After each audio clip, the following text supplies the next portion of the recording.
والسلام والتحية والإكرام على أفضل الموجودات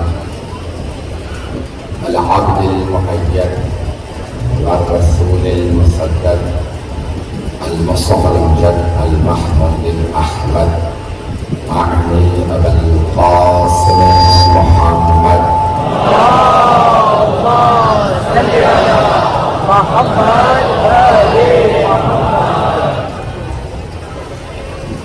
وعلى روحه ونفسه وسحره ورسيه سيد الأتقياء والأصفياء مولى المعالي إمام المتقين علي بن أبي طالب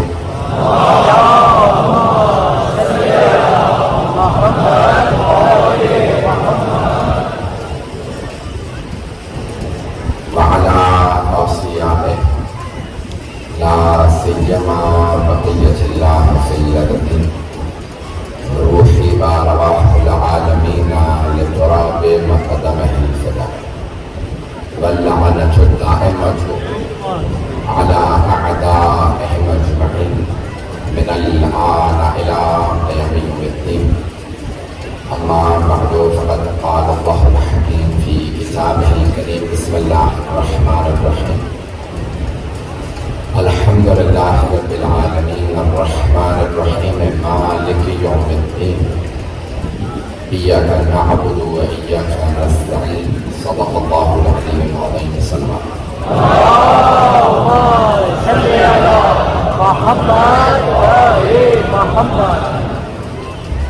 سورہ فاتحہ کی تفسیر کو آپ خدمت میں پیش کر رہا ہوں.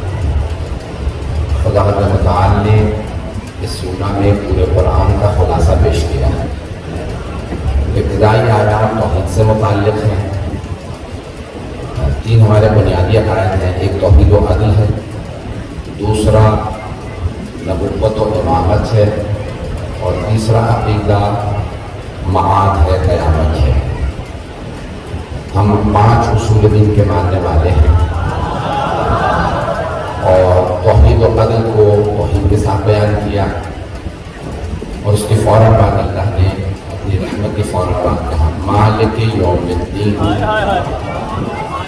معاد کو, قیامت کو ایک آیت میں بیان کیا, اور اس کے بعد والی آیات ہدایت سے متعلق ہیں جنہیں کل پرسوں میں مکمل کروں گا. تو آج اللہ فرمانا ہے مالک یوم الدین. دین کے لفظی معنی جزا کے ہیں, اطاعت کے ہیں, اور اصطلاحی معنی عقیدے اور عمل کے ہیں. عقیدے اور عمل کے مجموعے کو دین کہا جاتا ہے. اصول دین, فروع دین مل کے دین بنتے ہیں. علماء نے عام طور سے 2 چیزیں دین کے بیان کی ہیں, اصول اور فروع. اصول اصل سے ہے, اصل جڑ کو کہتے ہیں. دیوار کی بنیاد کو بھی اصل کہا جاتا ہے, درخت کی جڑ کو بھی اصل کہا جاتا ہے. تو اس لیے علماء نے کہا اصول دین کی جڑیں 5 ہیں, اور فروع کہتے ہیں شاخوں کو. تو دین ایک درخت کی مانند ہے جس کی 5 جڑیں ہیں, 5 اصول دین ہیں, 10 فروع دین ہیں. لیکن درخت پہ صرف 2 چیزیں نہیں ہوتی, جڑیں بھی ہوتی ہیں, شاخیں بھی ہوتی ہیں, پھل بھی ہوتا ہے. تو جڑیں 5 ہیں, توحید, عدل, نبوت, امامت, قیامت, اور شاخیں 10 ہیں, نماز, روزہ, حج, زکوٰۃ, خمس, جہاد, امر بالمعروف, نہی عن المنکر, تولی, تبرع.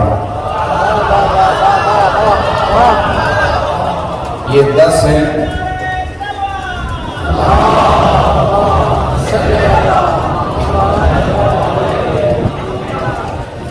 تو درخت کی جڑیں چھپی ہوئی ہوتی ہیں, جڑیں نظر نہیں آتی, شاخیں نظر آتی ہیں. توجہ, جڑیں چھپی ہوئی تھی اس لیے انسان کا عقیدہ دل میں ہوتا. کسی کو نہیں معلوم آپ کا عقیدہ کیسا ہے.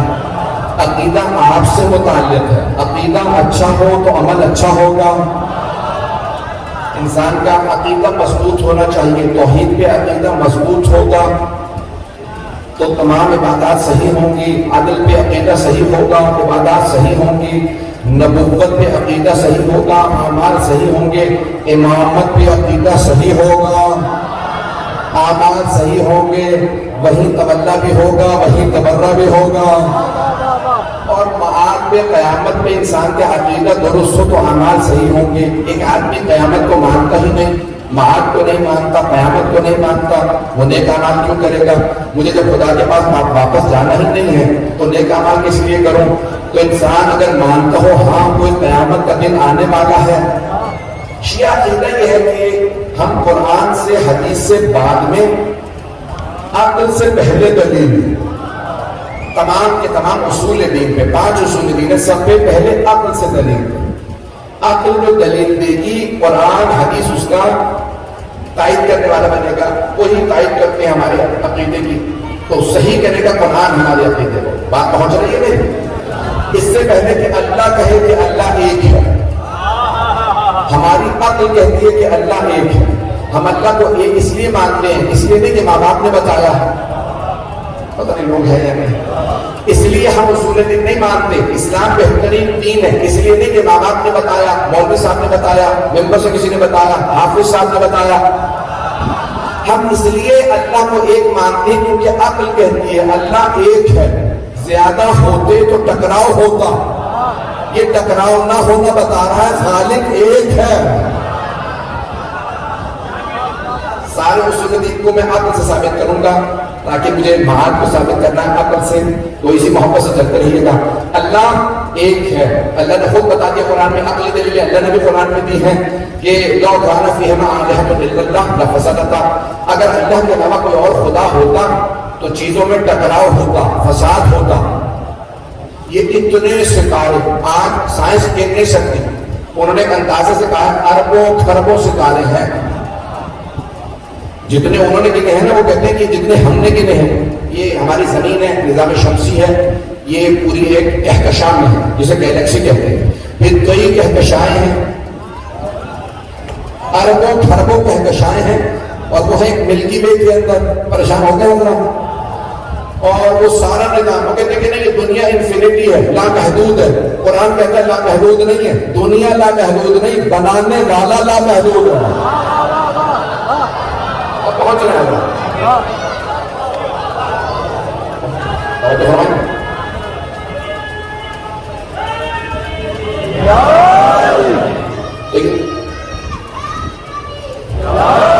یہ ساری دنیا جتنی بھی اللہ نے بنائی ہے، اور ایک بہت بڑے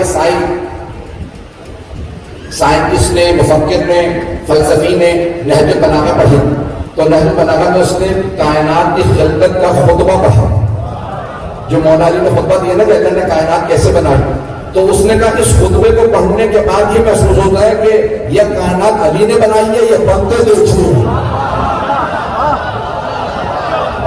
ہم لوگ ہیں، ہمارا عقیدہ یہ ہے محمد و آل محمد پہلے بنائے گئے ہیں، دنیا بعد میں بنائے گئے، تو انہوں نے بنتے دیکھی ہے کہ اتنے جان سورج ستارے کی سب کچھ جو کچھ ہے یہ ان کے صدقے میں بنا ہے۔ یہ ہے میرے حبیب لولا کما خلقت الافلاق، اگر آپ نہ ہوتے تو میں یہ کائنات خلق ہی نہ کرتا۔ حدیث ہے، مشہور و معروف حدیث ہے، میں پوری حدیث نہیں پڑھوں گا کیونکہ مجھے اس کی بہت زیادہ وضاحت کرنی پڑے گی، تو حدیث مکمل نہیں کر رہا۔ یہ ساری کائنات، اور حدیث کے ساتھ سب کے ذہنوں میں ہے، شیعہ بچہ بچہ حدیث کے ساتھ ذہنوں میں رکھے ہوئے ہیں، ایسا ہی ہے بھائی، ہاں ہم کرتے رہیے گا۔ تو حدیث کے ساتھ میں جب جناب سرور کائنات نے چادر اڑائی تھی نا، تو چادر اڑانے کے بعد دونوں طرف سے پیغمبر نے کسا کے چادر کے دونوں طرف سے پکڑا، وَأَوْمَأَ بِيَدِهِ الْيُمْنَى إِلَى السَّمَاءِ، جناب سیدہ فرما رہی ہے میرے بابا نے چادر کو ہاتھوں میں اٹھایا۔ آپ نے دیکھا ہے نا، مائیں دامن پھیلا کے دعا مانگتی ہیں، یہ پیغمبر سے سیکھا ہے ہم نے۔ آپ نے چادر کو کسا کو، حدیث کسا کے اندر ہے، کسا کو دونوں دامن سے پکڑا کہ اللہم انا ہؤلاء اہل بیتی وخاصتی وحامتی لحمہم لحمی ودمہم دمی۔ میں جملہ صرف پیش کر رہا ہوں اپنے تکمیل کے لیے اور مجلس کے تبرک کے لیے، میری طرف سے آج کے مجلس کا تبرک کے جملہ رہے گا۔ تو سرور کائنات نے چادر اٹھائی کالے رنگ کی، اور یہ میں نہیں کہہ رہا، آپ نے جمعے کو نعت میں بھی سنا ہوگا، کئی مسجدوں میں پڑھا جاتا ہے، اے کالی کملی والے تجھ پہ لاکھوں سلام۔ پیغمبر کالی ادا اور ہیں تو سنت ہے، شیعہ کالا لباس پہنے تو بدعت ہے۔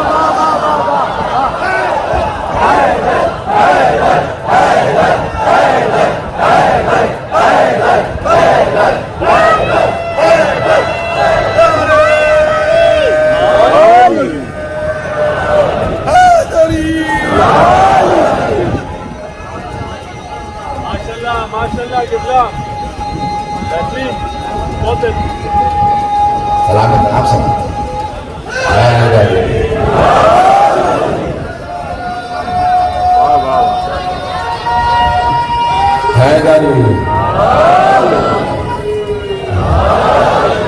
بس بھائی بہت تیزی سے چلتے ہوئے تو گرامی سرور کائنات نے سیاہ رنگ کی چادر اڑائی اور کہا اللہم ہؤلاء اہل بیت، پروردگار یہ ہیں میرے اہل بیت۔ اور بی بی کا جملہ ہے فلما اکتملنا جميعا تحت الوساد، جب ہم چادر تلے مکمل ہو گئے، یعنی اس وقت جتنے اہل بیت تھے وہ چادر تلے تھے، جو باہر تھا وہ اہل بیت میں نہیں تھا۔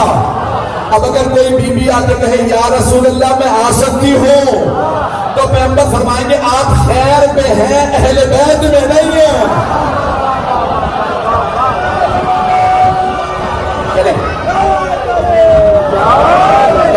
مسلمان کائنات تک انجی علی الخیر، تمام مسلمانوں نے روایت کو نقل کیا۔ ام المومنین پہ نام پہ اختلاف ہو سکتا ہے کہ کون سی بی بی تھی، میں پیش کر رہا ہوں توحید کو معاد کو پورا پیش کرنا چاہتا ہوں، تھوڑا سا اگر وقت زیادہ ہو تو بہت آسان۔ تو اللہ نے کہا سرور کائنات نے چادر اڑائی، سیاہ رنگ کی کالے رنگ کی چادر اڑائی اور بتا دیا کہ آپ رک جائیے، آپ نہیں آ سکتی۔ ایک اور جملہ میں نے بڑی محنت سے یہاں پہ تیار کیا تھا، جملہ کسی اور مقام پہ پڑھ چکا ہوں اس اشرے میں نہیں چند برس پہلے۔ تو اللہ نے سرور کائنات نے سمجھایا یہ ہے امہات المومنین کو کہ دیکھیں آپ رک جائیں، چادر میں نہ آئیے گا، آپ ہے رضی اللہ، یہ ہے علیہ السلام۔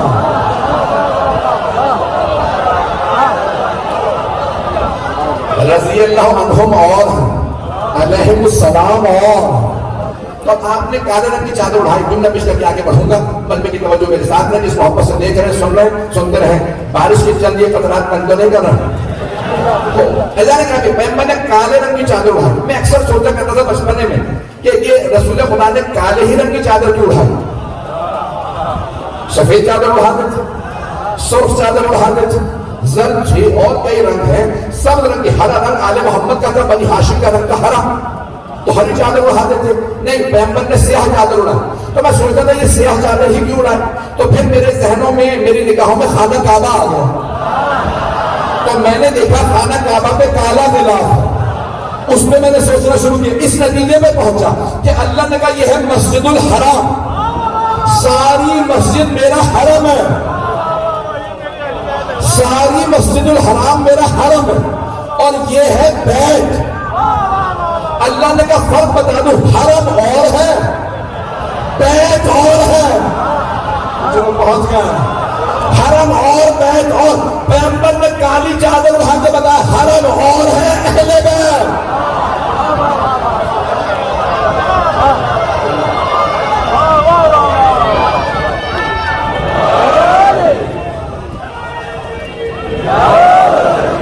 بس بھائی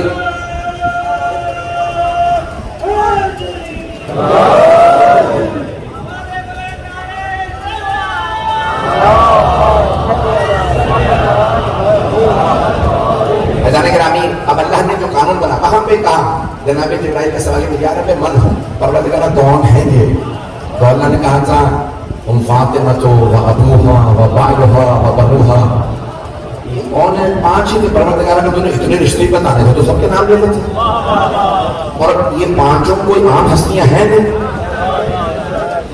توجہ، عام ہستیاں ہیں نہیں تو سب کے نام لیتا بہتر ہوتا، لیکن تو نے نام کسی کا نہیں لیا، ایک بی بی کا نام لیا، بی بی کا نام لیا، کوئی رسول خدا سے تعلق کروا دیتا، میرا حبیب ہے، ان کی بیٹی، ان کا داماد، ان کے دو نواسے، رسول خدا کا نام لے کے تعلق کرواتا، سارے مسلمان پیغمبر کو جانتے ہیں۔ اللہ نے کہا نہیں، کون ہے؟ فاطمہ، اور باقیوں کے نام نہیں ہے، ایک فاطمہ کے بابا فاطمہ کا شوہر ہے، فاطمہ کے بیٹے اب نہیں ہے، سارا مجمع نہیں ہے۔ پروردگارہ رشتے ہی بتانے سے تو پیغمبر سے بتاتا ہوں، علی سے، حسن سے، حسین سے علیہ السلام۔ اللہ نے کہا نہیں تو نہیں سمجھے گا، یہ اہل بیت کا تعارف ہے، اہل بیت کا۔ اگر میں اپنے حبیب سے تعارف کرواتا تو جو لوگ میرے حبیب سے رشتہ جوڑتا وہ کہتا میں بھی اہل بیت میں نے سیدہ کو مرکز بنا کے بتا دیا، اگر کبھی اختلاف ہو کوئی اہل بیت میں ہے یا نہیں ہے اسے مرکز پہ پلٹا دینا۔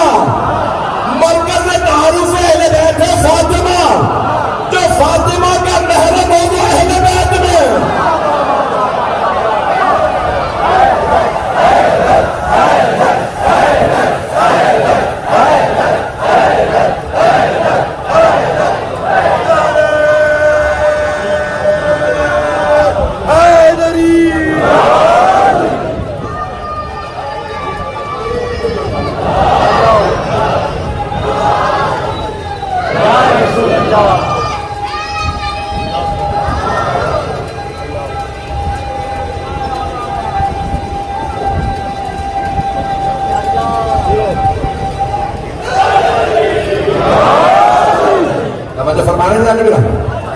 وقت میں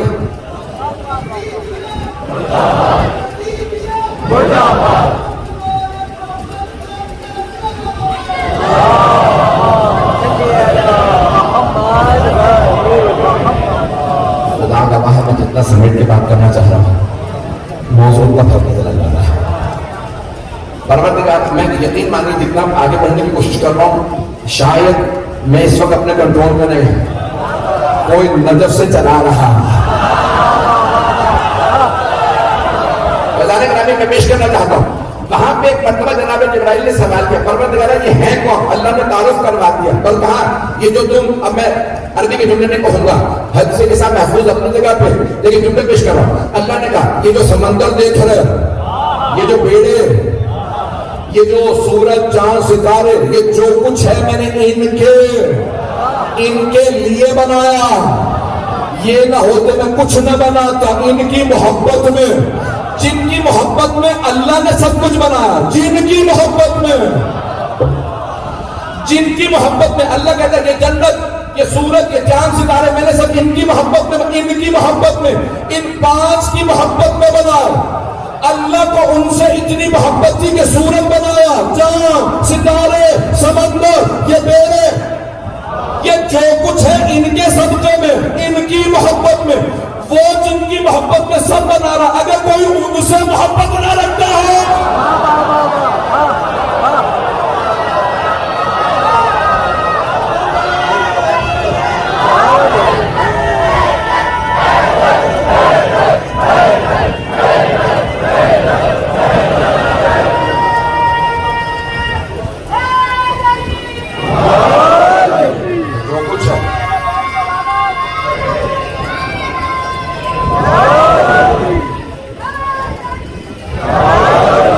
کچھ میں نے بنایا ہے یہ پانچ کے لیے بنا ہے، یہ اللہ سبحانہ و تعالیٰ فرماتا ہے۔ ذرا گرامی وہ انسان اگر یہ پتہ چل جائے نا کہ کس لیے بنایا گیا، کس کے صدقے میں بنایا گیا، نہیں کچھ چاہتا رہا۔ میں کسی نوجوان کو کہے بھائی ان صاحب نے نوکری دلوائی تھی، جیسے وہ آئیں گے نا فوراً جائے گا ان کی وجہ سے میری نوکری ہوئی ہم سے۔ میں ایک سفارش کرنے پہ نوکری ملی ہے، سب کچھ نہیں ملا، صرف نوکری، تو صبح شام آگے پیچھے پھر رہے، ان کی وجہ سے نوکری ہوئی ہے۔ کیوں؟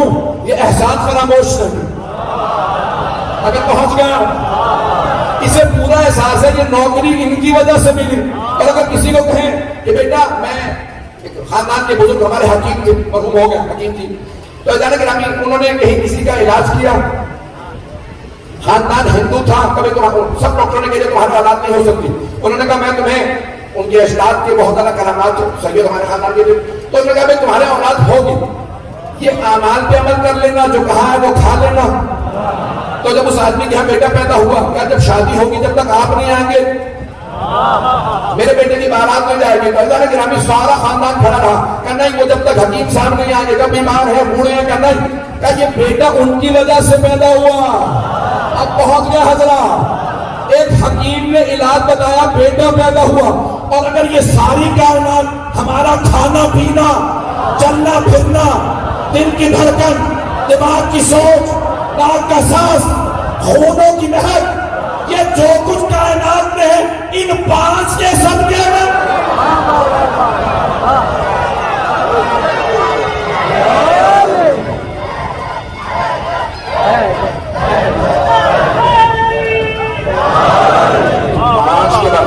کچھ نہیں۔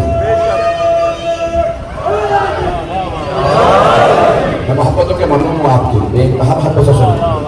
اللہ نے فرما دیا توحید میری ہے، خالقیت میری ہے، لیکن یاد رکھنا جن کے صدقے میں بنایا ہے وہ یہ ہے، اور جو بھی دنیا میں آیا ہے وہ ان کا ممنون نعمت ہے، وہ ان کا ممنون احسان ہے، وہ ان کا غلام ہے، ان کا خادم ہے۔ اور یہ مجلسوں میں آ کے ہم بتا رہے ہیں، ہمیں پتہ ہے ہم کیوں آئے ہیں۔ اللہ کے نام یہ 5 کے لیے اللہ نے سب کچھ خلق کیا، 14 کے لیے خلق کیا۔ روایات میں تفصیل ہے، میں تفصیل میں نہیں جا سکتا، تو اللہ نے سب بنایا۔ پھر اس نے کہا وما ربک بظلام للعبید، آپ کا رب میرے حبیب، آپ کا رب کبھی اپنے بندوں پہ ظلم نہیں کرتا۔ اللہ کبھی ظلم نہیں کرتا، جو ظلم نہیں کرتا، ظلم کا الٹ ہے عدل۔ ظلم صرف 2 وجہ سے ہوتا ہے، یا جہالت، اس کے بعد علم نہ ہو، اس نے کچھ کر دیا، میں بھی کیا ہوا، ظلم ہو گیا مجھ سے، مجھے پتا نہیں تھا، یا قدرت نہ ہو کہ مجھ سے ظلم ہو گیا، میرے پاس طاقت نہیں تھی، میں روک نہیں سکا۔ تیسری وجہ بھی ہے، اس میں نہیں جاتا، لیکن اللہ کے لیے یہ دونوں ناممکن ہیں، کیونکہ وہ ہے قدیر، وہ ہے علیم۔ جو علیم و قدیر ہو اس سے ظلم سرزد نہیں ہوتا۔ بہت سے لوگ کہتے ہیں کہ اللہ میں قدرت نہیں ہے ظلم کرنے کی، قدرت ہے، ظلم اتنا پست ہے اللہ تک پہنچتا نہیں۔ اللہ عادل، وقت نہیں تفصیل ہے۔ نبی اور امام کا معصوم ہونا شرط ہے، شیعہ عقیدہ۔ دیگر مسلمانوں کے ہاں اختلاف ہے، وہ کہتے ہیں حتیٰ انبیاء، بہت سے کہتے ہیں انبیاء معصوم، بہت سے کہتے ہیں انبیاء کے لیے بھی لازم و ضروری نہیں کہ معصوم۔ شیعہ عقیدہ یہ ہے کہ ہر نبی معصوم، ہر امام معصوم، گناہ کو دور کے بعد ان سے لغزش بھی سرزد ہے، خطا نسیان بھی نہیں ہوگا، وہ خطا بھی نہیں کرتے۔ یہ ہمارا عقیدہ ہے۔ کیوں؟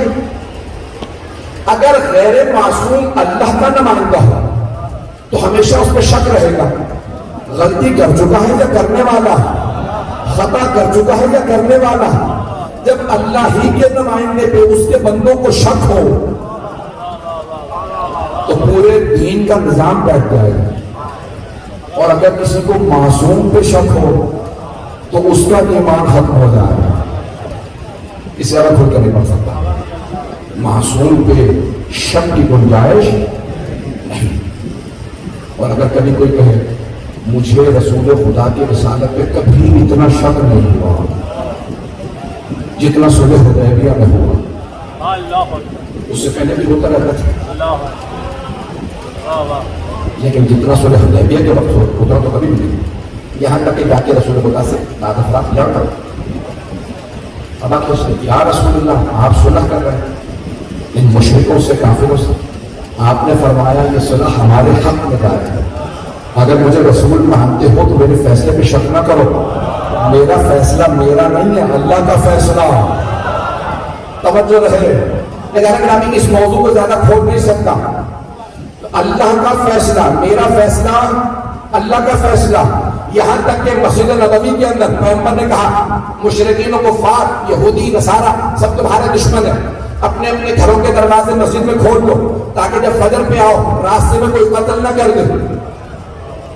اب ایک مرتبہ پیغمبر اسلام نے 1 یا 2 برس گزرے، کیا مسلمان میں مضبوط ہو گئے، اپنے گھروں کے دروازے بند کرو، کیونکہ تم بعض ایسی حالتوں میں ہوتے ہو کہ تم مسجد میں نہیں آ سکتے، جب غسل کر لو گے مسجد میں آنا، دروازے بند، سارے دروازے بند، الا بابا علی، سوائے علی کے دروازے پہ جب پیغمبر اسلام نے صحابہ سے کہا سارے دروازے بند سوائے علی کے دروازے کے، جب آپ مسجد نبوی جائیں گے نا انشاءاللہ زیارت کے لیے، تو وہاں پہ جب پیغمبر اسلام کی زیارت کر کے باہر آئیں گے، ایک جگہ لکھا باب جبرائیل، وہی گھر ہے مولا علی کا، تو وہ دروازہ مسجد میں کھلتا تھا۔ پیغمبر نے کہا سارے دروازے بند سوائے علی کے دروازے۔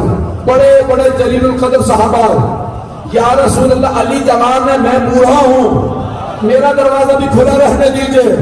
پیغمبر نے کہا نہیں، میرا حکم ہے ہی نہیں، یہ اللہ کا حکم ہے، سارے دروازے بند، سارے دروازے بند۔ کہا یا رسول اللہ دروازہ نہیں تو کھڑکی رہنے دیں، میں کھڑکی کھول کے رکھوں گا، آؤں جاؤں گا نہیں، کھڑکی صرف کھول کے رکھوں گا، کہہ سکوں کہ میری کھڑکی کھلی ہے مسجد میں۔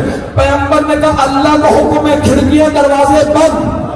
کہ یا رسول اللہ یہ علی ہی کا گھر کیوں کھلا؟ پیغمبر کے اپنے گھر کا بھی دروازہ بند۔ مجمع پریشان، کیونکہ پیغمبر کے گھر میں ایک معصوم ہے، پیغمبر خود، ازواج معصوم نہیں ہے۔ علی کا واحد گھر کا علی خود معصوم، زوجہ معصومہ، بیٹے معصوم۔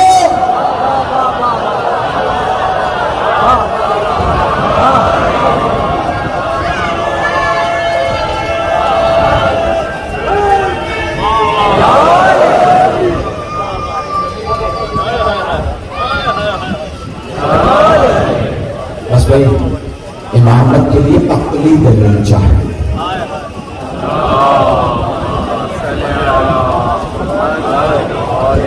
امامت کے لیے عقلی دلیل جس کے اتنے فضائل ہیں، اور پھر لوگ بحث کرتے ہیں علی کا حق بنتا ہے یا نہیں بنتا۔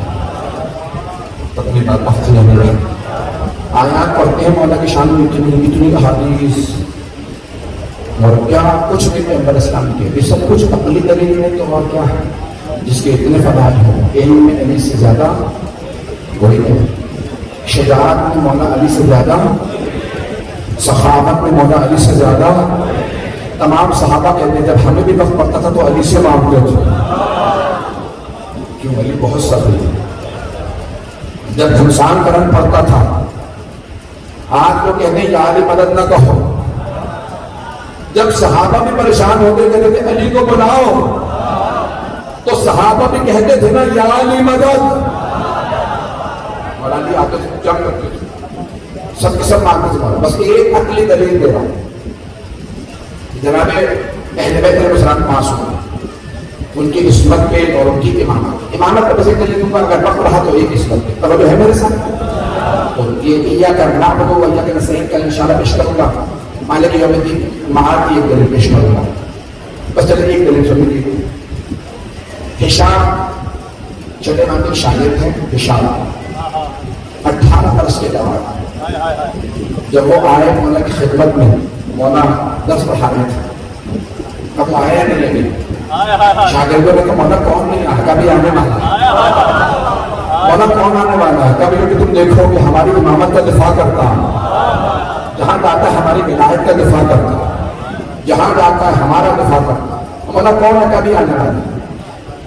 جیسے ہی جناب ہشام آئے 18 برس کے جوان، مولا فوراً کھڑے ہوئے، گلے لگایا، پیار کیا، کہا میرے پاس بیٹھو، کہا مولا آپ کے پاس بیٹھو، میرے ہاتھ کانپنے لگتے ہیں، معرفت تھی، عاشق کے مولا، تو مولا آپ کا مقام زیادہ ہے، میں بہت ناچیز ہوں۔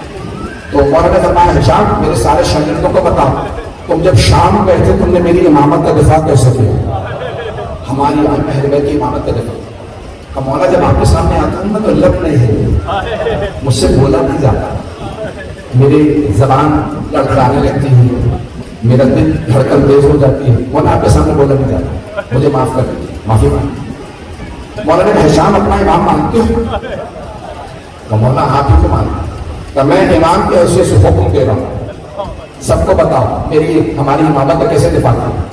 کہ مولا جب میں شام پہنچا دمشق تو عامر جو مفتی اعظم کا 70 برس کا ممبر پہ تھا، خطبہ دیتے دیتے اچانک اس کی زبان سے نکل گیا سنونی سنونی،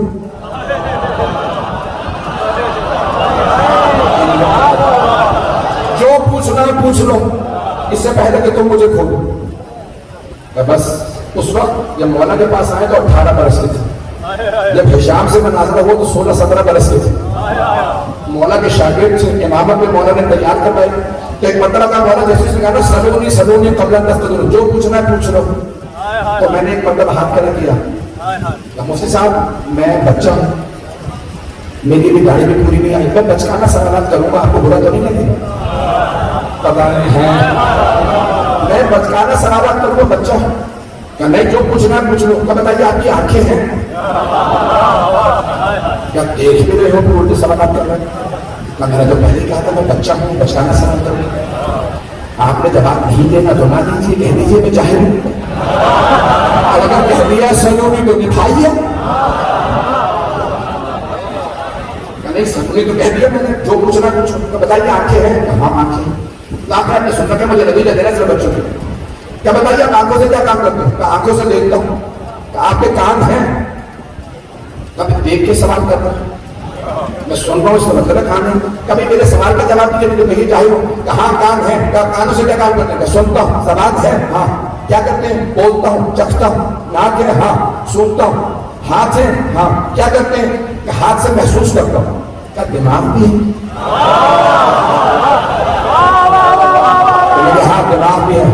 کیا دماغ سے کیا کام کرتے ہیں؟ کہ جب آنکھیں دیکھتی ہیں نا تو دماغ تصدیق کرتا ہے، جو دیکھا وہی دیکھا.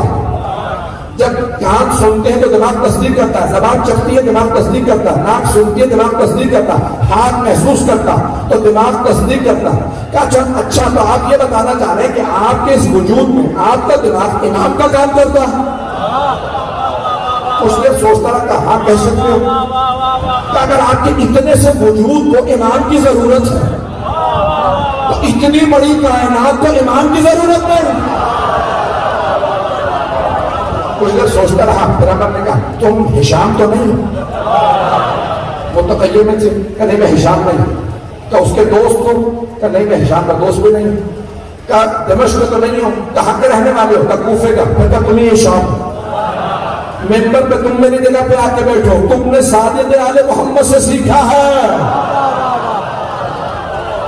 اللہ نے گرامی امامت یہ ہے، بس ایک دلیل معاد ہے، ایک دلیل. یہ معاد کیوں؟ قیامت کا دن کیوں؟ معاد یعنی اور سے پلٹ کے جائیں گے خدا کی بات. اسے کہتے ہیں معاد. قیامت کا دن کیوں؟ دنیا میں اتنے بڑے بڑے ظالموں نے اتنا ظلم کیا، سرکار نے 27 لاکھ لوگ شہید کر دیے. اور کتنی دفعہ مرا؟ ایک دفعہ. پھانسی ہوئی کتنی ہونی چاہیے تھی؟ 27 لاکھ. تو پوری سزا نہیں ملی. یزید کو پوری سزا. اس کا مطلب ہے کوئی دن آنا چاہیے جہاں بروں کو ان کی سزا ملے، اچھوں کو ان کی جزا ملے. لوگ ہیں امام حسین علیہ السلام نے اتنی نیکیاں کی، آج تک دنیا میں مومن پیدا ہو رہا ہے. دنیا کی آبادی 45-50 کروڑ شیعوں کی آبادی ہے. یہ اتنے شیعہ کیوں ہیں؟ حسین ابن علی کی وجہ سے. اتنے مسلمان کیوں ہیں؟ حسین ابن علی کی وجہ سے. چاہے کوئی مسلمان مانے نہ مانے، اگر کوئی کہتا نا لا الہ الا اللہ تو حسین کی وجہ سے. حسین جان نہ دیتے کوئی کلمہ نہ پڑھتا. ہے یا نہیں؟ اب اتنے لوگ کلمہ پڑھنے والے، مولا حسین دنیا میں کوئی جزا ملی؟ یعنی جیسی ملنی چاہیے تھی. ماننے والے ہم سب ہیں، ان کے قدموں پہ ہم قربان ہیں. یہ سب اللہ کی طرف سے. اللہ نے اتنے چاہنے رکھے. دنیا میں کسی کا اتنا غم نہیں منایا جاتا. ہم اپنے ماں باپ کا اتنا غم نہیں کرتے جتنا حسین ابن علی کا، لیکن پھر بھی ہم کم کرتے. حسین کا حق زیادہ. اگر پہنچ جائیں حق مولا کا زیادہ تو کوئی دن آنا چاہیے جہاں اللہ کہے اے حسین آج آپ جو کہیں گے، آپ جو چاہیں گے میں وہ چاہوں گا. قرآن ہے نا وما یشاءون الا یشاء اللہ. وہ کچھ نہیں چاہتے سوائے اس کے کہ جو اللہ چاہتا. تو روز قیامت اللہ کہے کہ دنیا میں آپ وہ چاہتے تھے جو میں چاہتا تھا، آخرت میں میں وہ چاہوں گا جو آپ چاہیں گے.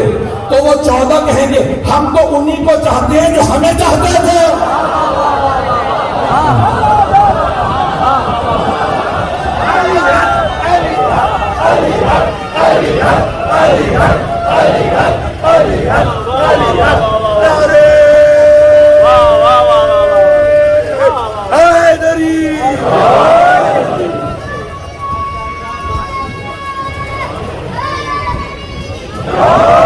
تھوڑی سی توجہ کر لیجیے گا.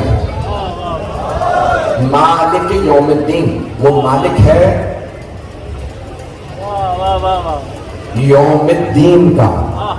اللہ فرما رہا ہے یوم الدین، یوم دن. سب نے ترجمہ کیا ہے روز جزا کا مالک.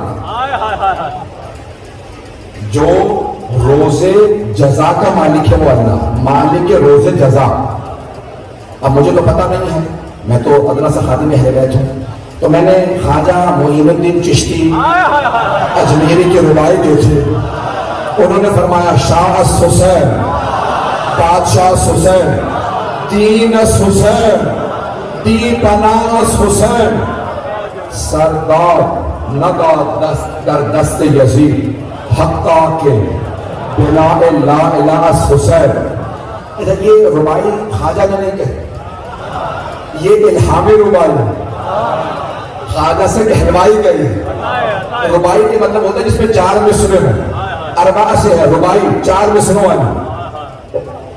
4 مصروں میں 5 مرتبہ کہا حسین. پہلے مصرے میں 2 مرتبہ، دوسرے مصرے میں 2 مرتبہ، تیسرے مصرے، چوتھے مصرے میں 1 مرتبہ، تو 5 ہو گئے نا.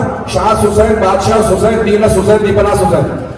اور آخری مصرے میں کہا کہ حتیٰ کہ بنا لا الہ حسین.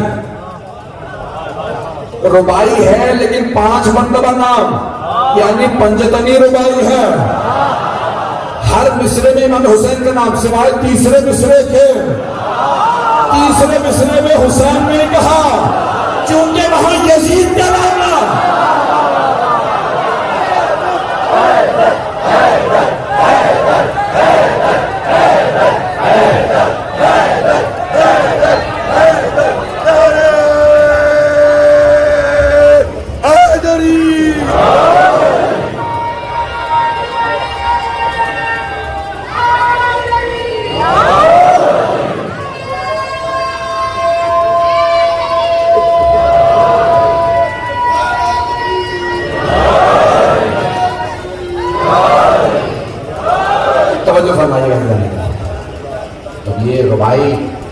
خواجہ معین الدین چشتی کہہ رہے ہیں دین حسین، دین حسین.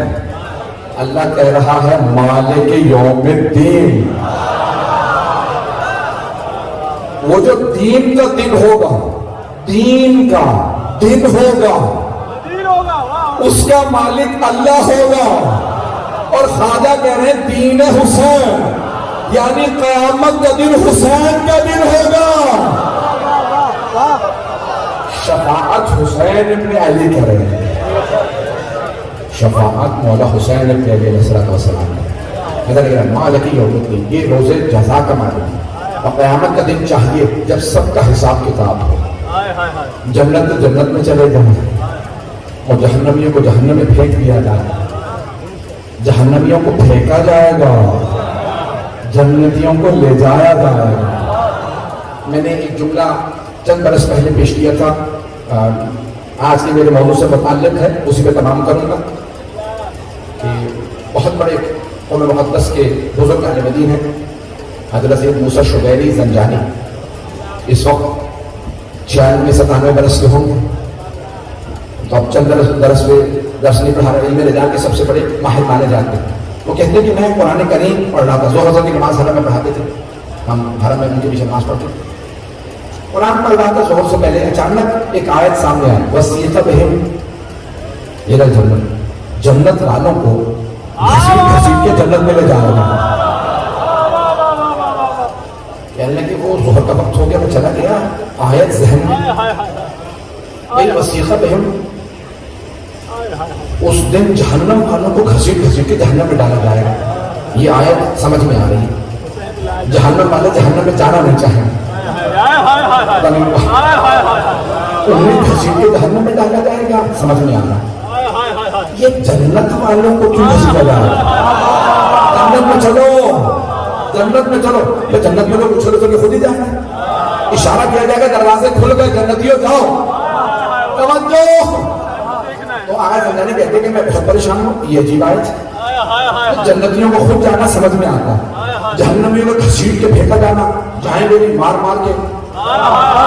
یہاں تک کہ صحیح بخاری میں ہے کہ سرور کائنات ہے اصحابی اصحابی, میرے صحابہ میرے صحابہ, اور ملائکہ نے ان کی پیشانی کے بالوں سے پکڑ رکھا ہوگا اور گھسیٹ کے لے جا رہے ہوں گے.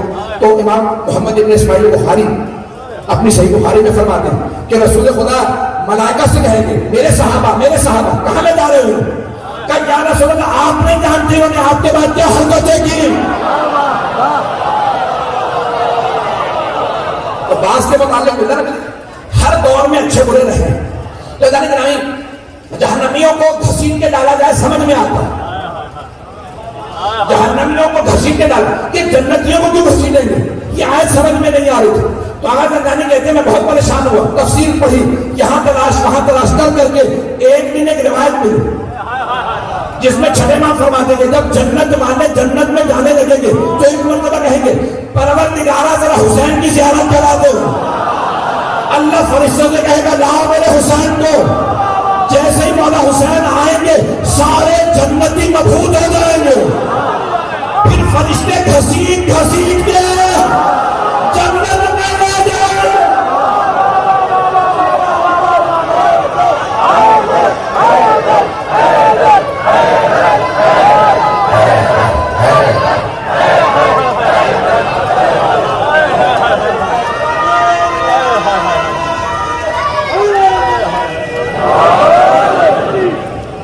توجہ فرمائے جانے کے نام مالک یوم الدین.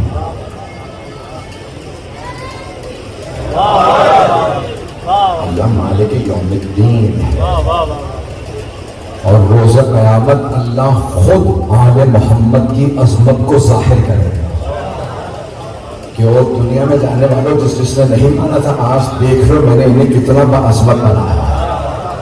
وہاں راج ہوگا تو محمد و آل محمد کا ہوگا.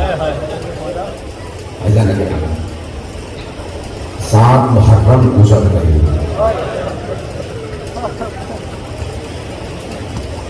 روایت کے الفاظ ہیں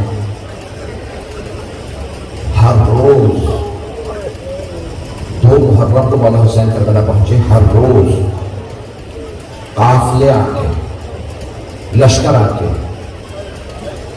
کم از کم جو لشکر آتا تھا وہ 1000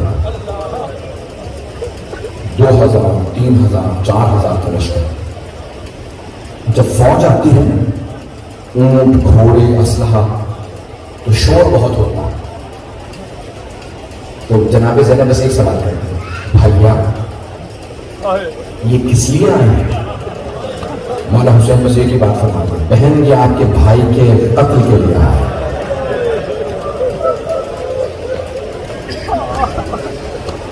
میری بہن یہ آپ کے بھائی کو مار دیں. صبح سے شام ہو جاتی, قافلے آتے رہتے, لشکر 1000 2000 3000. ایک دن جناب زینب نے کہا بھیا کوفے میں آپ کا کوئی نہیں؟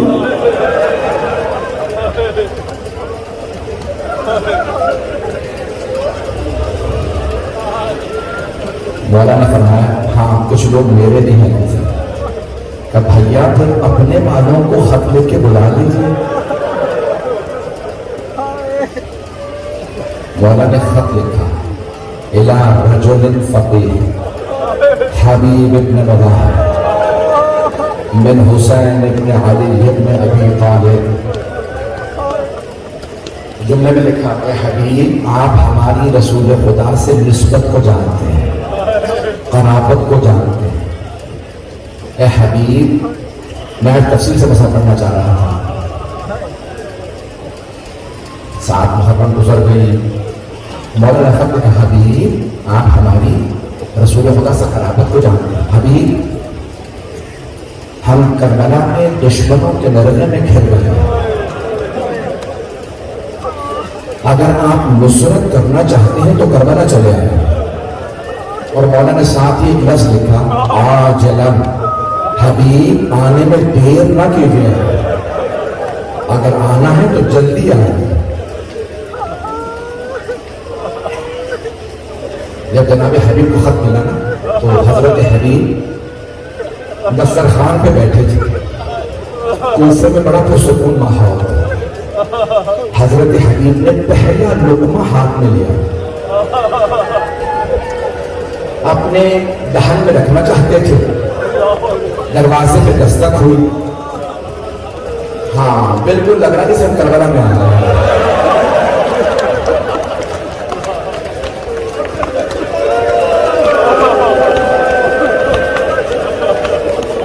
رونے میں کوئی بخل نہ کرے.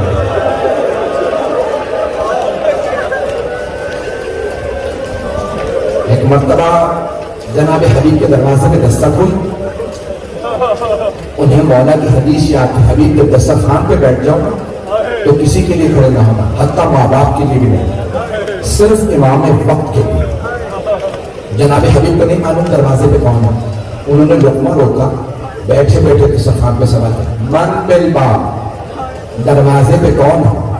آنے والے نے کہا انا برید الحسین, میں حسین کا پیغام لا رہا ہوں.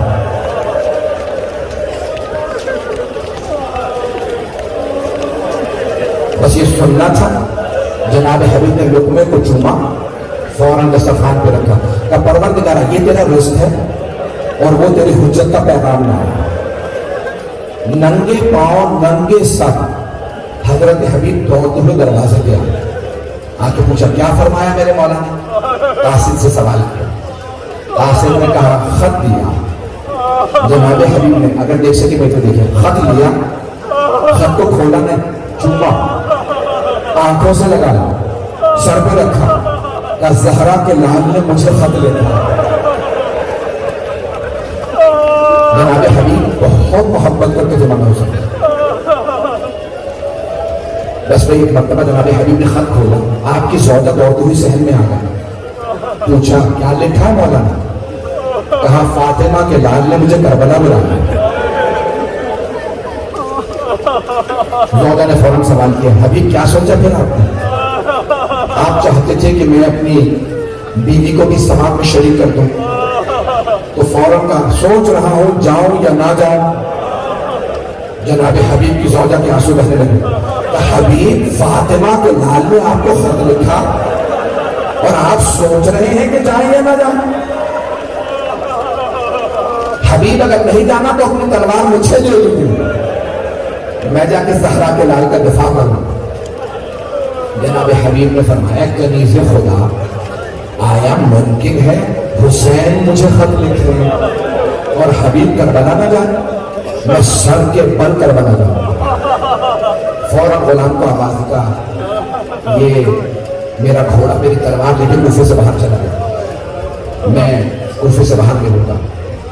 فوراً گھر سے نکلے, دیکھا جناب مسلم نے اسے جا کہیں کوفے کے بازار میں کھڑا. مسلم کہاں جا رہے ہیں؟ کہاں خطاب کرنے جا رہا تھا. مسلم پتا ہے حسین کربلا آ گیا. جناب مسلم بہت بزرگ تھے, تقریباً 90 برس کے. حضرت حبیب بھی بزرگ تھے, 80 برس سے زیادہ. ایک مرتبہ جناب مسلم نے اسے نے سوال کیا, حبیب آپ کو کیسے معلوم؟ کہ مولا نے مجھے خط لکھا. کہ حبیب نے کیا فیصلہ کیا؟ کہ میں کربلا جا رہا ہوں. کہ حبیب تنہا نہ جانے کا مجھے بھی لے جانا, اگر میں حسین پہ قربان ہو جاؤں, زندگی تو ختم ہونے والی ہے. بس بھائی جناب حبیب کو اپنے گھوڑے تک پہنچنے میں کچھ دیر ہو گئی, تو جناب حبیب نے سنا ان کا غلام گھوڑے سے کہہ رہا تھا, اگر میرے مولا نہ آئے حبیب, میں خود تجھ پہ سوار ہو کے کربلا چلا جاؤں. جناب حبیب نے کربلا کا رخ کیا, کہا مولا آپ کتنے قریب ہو گئے, اب غلام آپ پہ غیرت کھا رہا ہے. بس بھائی رونے میں بخل نہ کیجیے گا. مجھ سے لوگوں نے کتنی فرمائشیں کی, اتنے مسائل رہ گئے ہیں, مجھے جناب قاسم کے مسائل پڑھنا ہے. حضرت حبیب کے بھی نہیں ہوئے تھے. بس بھائی جیسے جناب سید الشہداء نے سب کو ذمہ داریاں بانٹی, جناب عباس کو کہا یہ سپہ سالار علم دیا, قلب لشکر کا علم مولا عباس, میمنے کا, میسرے کا. تو ایک مرتبہ کہا مولا نے کہ ایک علم رہنے دو, میرا ایک مہمان آنے والا ہے. زہیرین کو ایک علم دیا. میں سے نے کہا مولا ہم سب موجود ہے کہ نہیں ایک مہمان آنے والا ہے, وہ میرے نانا کا بھی صحابی ہے, میرے بابا کا بھی, میرے بھائی کا بھی, میرا بھی عاشق ہے, میں نے خط لکھا وہ ضرور آئے گا. حضرت حبیب سے متعلق جب میر انیس نے مرثیہ لکھا نا تو جملہ کہا گلے مل مل کے حسین ابن مظاہر سے یہ بولے تم تو غربت میں میرے دوست بہت یاد آ رہے ہیں. جب جناب حبیب آئے نا کربلا پہنچے 8 محرم یہی رات تھی, جیسے جناب حبیب پہنچے جناب سید الشہداء مسجد سے کھڑے ہو گئے, میرے نانا کے بزرگ صحابی آ رہا ہے, جیسے جناب حبیب کو آتا دیکھا جناب زینب اندر سے جناب زینب خیمے سے مولا حسین کو دیکھ لے کہا فضا میرا بھائی کھڑا ہو گیا دیکھو آیا کون ہے. جناب فضا نے کہا بی بی آپ کے نانا کے صحابی حبیب آ رہا. جناب زینب نے کہا فضا حبیب کو میرا سلام کہہ دیں. جب مولا حسین سے جناب حبیب مل گئے چلے تو جناب حبیب نے بس ایک جملہ کہا مولا کربلا میں ڈیرے ڈال دیے. ابھی بات ہی کر رہے تھے کہ جناب فضا نے کہا حبیب آپ کو علی کی بیٹی زینب نے سلام کہا. مل کر دیکھے گا جناب حبیب نے اپنے سر سے امامہ اتارا, گھٹنے پہ مارا, امامہ توڑ دیا. کہا مولا اتنے غریب ہو گئے, بہنوں کو ساتھ لے آئے, مولا یہ دشمنوں کا لشکر علی کی بیٹیاں.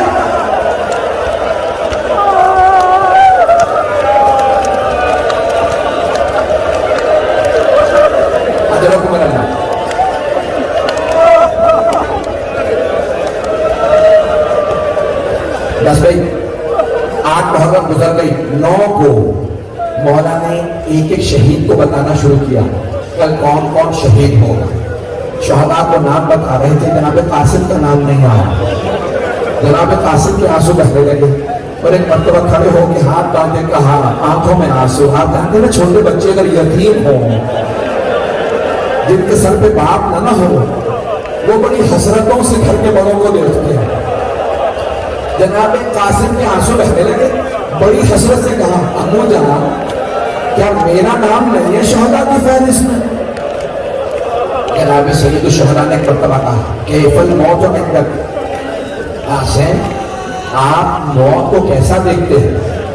جناب قاسم نے ایک مرتبہ آنکھوں سے مولا حسین کو دیکھا کہ چچا جان اگر آپ پہ قربان ہونے کا نام موت ہے نا تو احلی من العسل, شہد سے بھی زیادہ میٹھی ہے. تو مولا حسین نے فرمایا بیٹا قاسم آپ ہی کا میں ششماہ علی اصغر کا نام, علی اصغر کا نام بھی شہداء کی فہرست میں. ہاشمی خون تھا جناب قاسم کے رگوں. ایک مرتبہ جناب قاسم برداشت نہیں کر سکے کہ چچا جان کیا یہ اشقیاء خیموں میں آ جائیں گے. مولا نے فرمایا نہیں قاسم میں علی اصغر کو ہاتھوں پہ لے کے جاؤں گا. میں کہوں گا مولا بتا دیجئے شام غریبوں میں خیموں کو آگ لگا دیں گے. اجرکم اللہ, اجرکم اللہ, جزاکم اللہ. بس بھائی میں نے ختم کر دیا مسئلہ, آپ تھک گئے ہوں گے. یہ مسلسل ہونا بڑا مشکل تھا. آنسو خشک ہو جاتے ہیں, سینے میں درد ہونے لگتا ہے, کمر ٹوٹنے لگتی ہے. یہ مسلسل رونا جناب زینب کا کام, یہ مسلسل رونا سید سجاد کا کام. میں اور آپ تو تھک جاتے ہیں. آج رونے میں کوئی بخل نہ کرو. آج خیام حسینی سے العطش العطش کی آوازیں آ رہی ہیں. میں نے تمام کر دی 5 سے 10 منٹ کی زحمت. بس بھائی صبح عاشور میں مدار ہو, ایک ایک کر کے انصار حسینی جانے لگے, قربانیاں دینے لگے. جناب قاسم آئے مولا حسین کی بارگاہ میں, چچا جان اجازت ہے میں جنگ کے لیے چلا جاؤں. کہ نہیں بیٹا ابھی آپ رک جائیں. پھر دوبارہ گئے چچا جان اجازت ہے. میں نے بعض مقاتل میں یہ روایت پڑھی ہے کہ جب 2-3 مرتبہ مولا حسین نے جناب قاسم کو روکا نا تو جناب قاسم 13.5 برس کے تھے. تو جناب قاسم خیموں کے باہر بیٹھ کے گھٹنوں پہ سر رکھ کے رونے لگے. ایک بیوہ ماں کے کانوں میں آواز آئی، کوئی بچہ رو رہا ہے۔ جناب قاسم کی ماں نے فوراً کہا جناب زینب کو سے، بی بی مجھے لگتا ہے میرے یتیم بیٹے کی آواز ہے، میرا بیٹا رو رہا ہے۔ فوراً آئی بی بی، جناب میں فرمان ایک مرتبہ سوال، قاسم کیا بات ہے بیٹا، کیوں اس طرح سے رو رہے ہو؟ کہا اماں جان چچا مجھے اجازت ہی نہیں دیتے، جب بھی اجازت مانگنے جاتا ہوں کہتے ہیں قاسم تو میرے مرحوم بھائی کے نشان ہے، قاسم جب میں اپنے بھائی کو دیکھنا چاہتا ہوں میں آپ کو دیکھ لیتا ہوں، قاسم مجھے میرا بھائی بہت یاد آتا ہے۔ ایک مرتبہ جناب میں فرمان نے کہا قاسم آپ 1.5 برس کے تھے جب آپ کے بابا اس دنیا سے جا رہے ہیں، جب آپ سینے پہ لیٹے نا میں نے آپ کو سینے سے اتارا تو آپ کے بابا نے کہا ام فروا قاسم کو میرے سینے پہ رہنے دو، اور آپ کے بابا نے وصیت کی ام فروا جب میرا بھائی حسین کربلا جائے تو قاسم کو ضرور بھیجنا۔ قاسم آپ کے بابا نے تعویذ لکھا تھا، آپ کے دائیں بازو پہ بندھا ہے۔ قاسم آپ کے بابا نے کہا تھا کہ جب قاسم سخت مسائل میں ہو تو قاسم سے کہنا تعویذ کھولے اس میں حل لکھا ہوگا۔ جناب قاسم نے آنسو صاف کیے، تعویذ کھولا، جانتے کیا لکھا تھا؟ جناب قاسم نے پڑھا بہت خوش ہوئے، لکھا تھا یا بنیا قاسم، اے میرے رخت جگر قاسم، اذا وجدت امک الحسین غریبا مظلوما وحیدا، اے میرے رخت جگر قاسم اگر آپ اپنے چچا کو تنے تنہا دیکھیں، مظلومیت کے عالم میں دیکھیں، غربت کی حالت میں دیکھیں، پیاسا دیکھیں تو جان قربان کرنے میں گریز نہ کیجیے گا۔ جناب قاسم دوڑتے ہوئے آپ کا چچا جان اب آپ مجھے روک نہیں سکیں گے، چچا جان دیکھیں میرے بابا نے کیا لکھا۔ مولا حسین نے خط لیا، خط کو چوما، خط پڑھا، میں کیا دیکھے گا اب مجھ سے پڑھا نہیں جا رہا۔ مولا حسین نے فوراً مدینے کا رخ کیا، بلند آواز سے وہ کہا ہائے میرا بھائی، مجھے غربت میں یاد رکھا، جب میں اکیلا رہ گیا میرے بھائی نے مجھے یاد رکھا۔ مولا نے جناب قاسم کے گلے میں باہر ڈالا، جناب قاسم نے مولا کے گلے میں باہر ڈالا، فَغَشِيَ عَلَيْهِمَا، دونوں نے بہت گریہ کیا۔ آخری جملے سن لیجیے، بس میں مولا حسین نے ایک مرتبہ جناب قاسم کو آغوش میں لیا، مختلف زرہ پہنا کے دیکھی، کوئی زرہ پوری آتا، آپ جانتے ہیں زرہ کیوں پہنائی جاتی ہے؟ تاکہ اگر کوئی تیر مارے تو زرہ پہ رک جائے، اگر کوئی تلوار مارے تو زرہ پہ رک جائے، اور اگر کبھی کوئی گر جائے اور گھوڑے دوڑنے لگے تو سینے پہ زرہ ہو پاؤں، گھوڑے کی ٹانگیں نہ آئیں۔ مولا حسین نے کئی زرہ پہنائی، جناب قاسم صرف 13.5 برس کے تھے، بہت پتلے دبلے تھے۔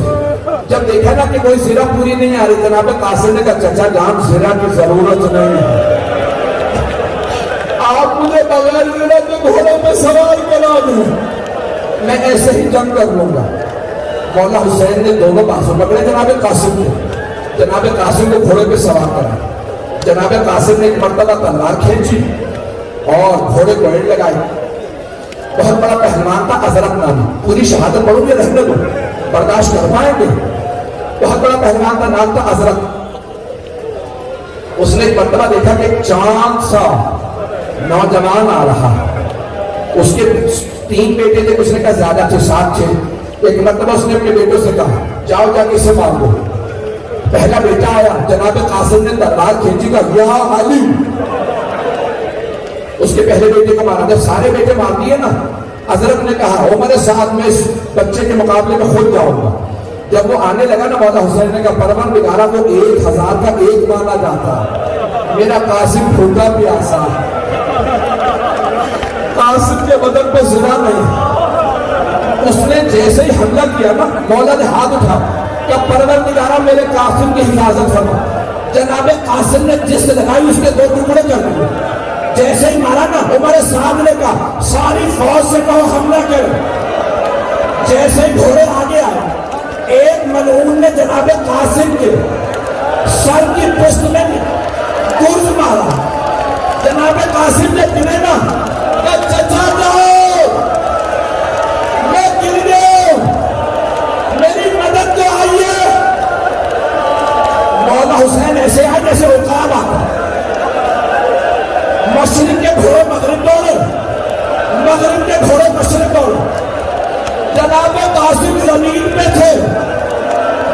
پہ زنا نہیں تھی، لاشا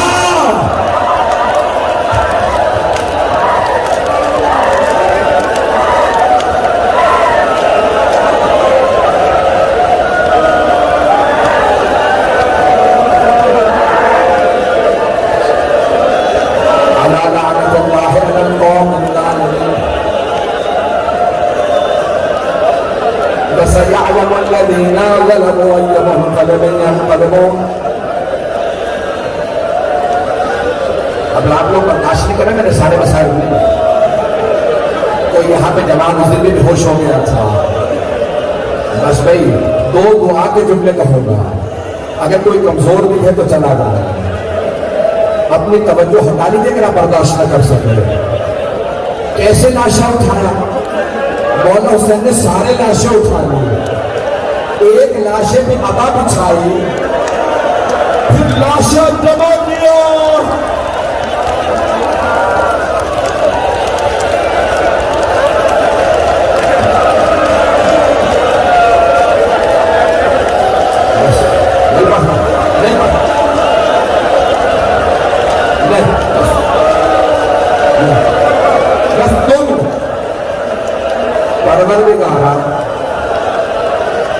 ایک ماں پوچھ رہی تھی جناب زینب سے، بی بی میرا 13 برس کا جوان بیٹا ہے، حسین تو کاندھوں پہ گچھڑی لا رہا ہے، میں کہوں گا مولا نہ دکھائے ماں کو.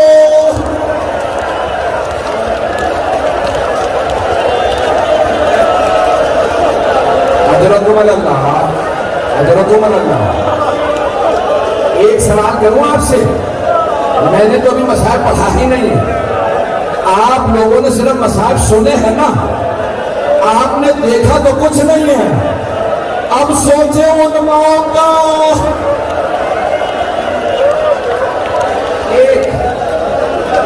صرف ایک جملہ برداشت کریں. جب شام سے رہائی ملی نا، شہداء کے سر واپس آنے لگے.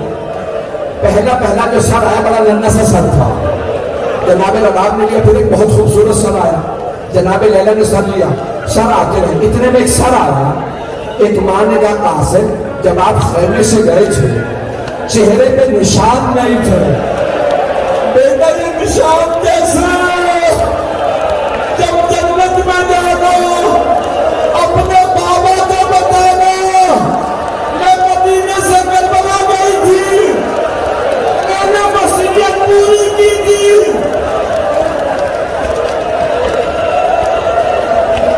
پروردگارا شہدائے کربلا کا واسطہ عزاداروں کی حفاظت فرما. دنیا کے حالات خراب ہے، کراچی میں ہائی سیکیورٹی رسک ہے، سب عزاداروں کی حفاظت فرما، دہشت گردوں کو نابود فرما. پروردگارا ہمارے مقامات مقدسہ کی حفاظت فرما، جو ہاتھ بلند میں کسی کو رد نہ فرما. پروردگارا واسطہ شہدائے کربلا کا کسی کی دعا کو رد نہ فرما. ایک آخری واسطہ دے رہا ہوں، پروردگارا واسطہ ان ماؤں کا جنہوں نے اپنے جوان بیٹوں کو کربلا میں بھیجا. میں اکثر سوچا کرتا تھا یہ کربلا میں آنے والی کوئی ماں مر کیوں نہیں گئی. پھر میری نظروں سے امام حسین کی ایک دعا گزری جس میں مولا بار بار میں کہتے پروردگارا کسی بیوی کو مرنے نہ دینا، مردوں کے لاشیں پڑے رہیں گے میں برداشت کر لوں گا. پروردگارا بیویاں